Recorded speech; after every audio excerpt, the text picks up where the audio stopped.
Bristol பல்கலைக்கழக விஞ்ஞானிகள் கணினி உருவகப்படுத்துதல் தொழில்நுட்பத்தின் மூலம் மேற்கொண்ட ஆராய்ச்சியில் இன்னும் 250 மில்லியன் ஆண்டுகளுக்குப் பிறகு பூமியில் பேரழிவு ஏற்பட வாய்ப்புள்ளதாக கண்டுபிடித்துள்ளனர்.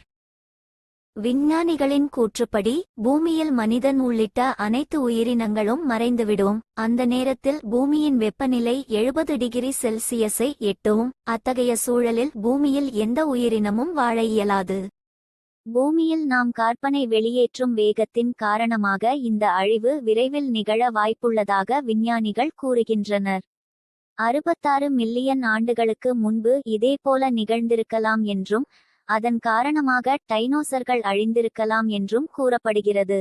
இதன் காரணமாக உடல் வெப்பமடைந்து மனிதர்கள் இறந்து போகும் சூழல் உருவாகும். பின்னர் பூமியின் அனைத்து கண்டங்களும் ஒன்றிணைந்து ஒரு சூப்பர் கண்டத்தை உருவாக்கும். அது பாங்கேயா அல்டிமா என்று அழைக்கப்படுகிறது.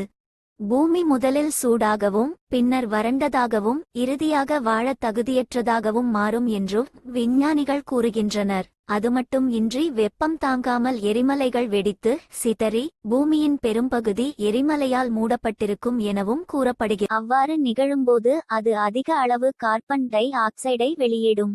அதனால் மக்கள் சுவாசிக்க சிரமப்படுவார்கள். அதன் பிறகு படிப்படியாக பூமியில் ஒரு உயிரினம் கூட மிச்சமில்லாமல் மொத்தமாக அழிந்துவிடும் எனவும் விஞ்ஞானிகள் எச்சரித்துள்ளனர். மரங்களை அழிப்பதனால் காற்று மாசுபட்டு கார்பன் டை ஆக்சைடு அதிகரிக்கிறது.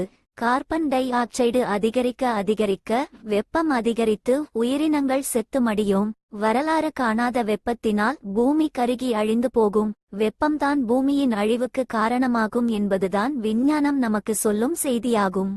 ஒவ்வொரு வீடியோவிலும் ஒரு செய்திகளோடு உங்களை சந்திக்கிறேன். நன்றி.